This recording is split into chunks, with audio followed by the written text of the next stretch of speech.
Well, I first became interested in the arts as a very young boy.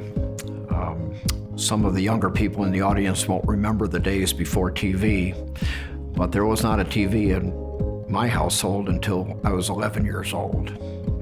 And in replacing that for family entertainment in the evening, we listened to the radio.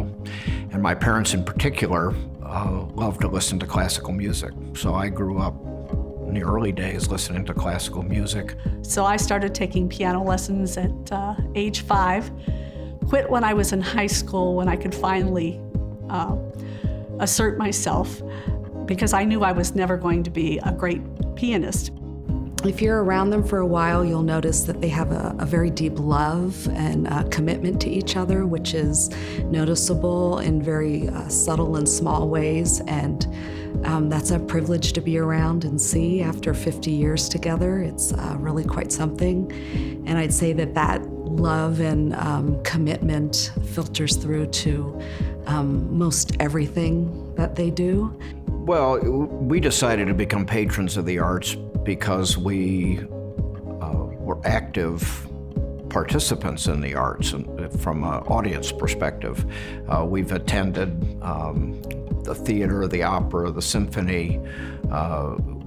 We've been subscribers to Jazz St. Louis for many, many years, and it's just kind of natural to support these institutions financially in addition to buying tickets to support them financially, because it's well known that major arts institutions in this country and in St. Louis as well cannot sustain themselves with ticket sales alone. They need philanthropy. Jim and Cathy Berges are tremendous supporters for the arts here in our community and tremendous supporters of Jazz St. Louis in particular.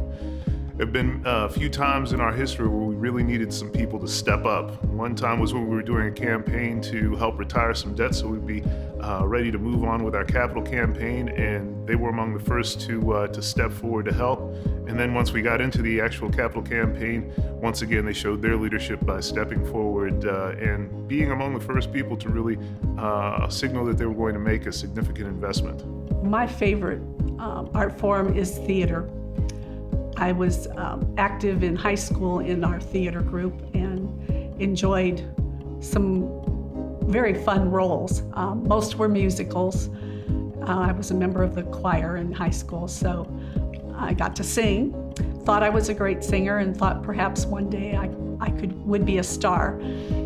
That didn't happen. I mean, Jim and Cathy have been tremendously generous with the Rep, as they have been with many nonprofit organizations in St. Louis, and this year they came on board through their family foundation as the sponsors of our main stage season. One of the best things that Jim and Cathy have done for us is that each year they organize a group of people that they know who all give contributions to underwrite one of our main stage productions. I've been involved in galas for quite a few years. It's not something that I'd like to do all the time, but it's great to support the organizations that I'm involved in. Oh, Jim and Cathy have been involved with opera theater for years. And in fact, my first season as general director was 2009, and they had already been long involved. But I remember as the question of who was going to chair the spring gala that year approached. It being my first year, I had no idea who to go to in town. And someone suggested to me Cathy Berges.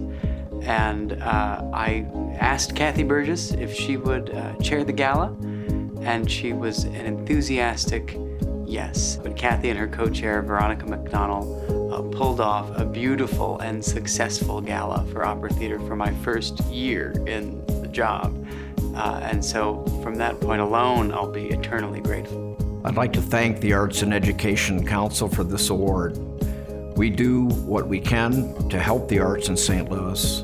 The Arts and Education Council is a big part of helping St. Louis arts organizations as well.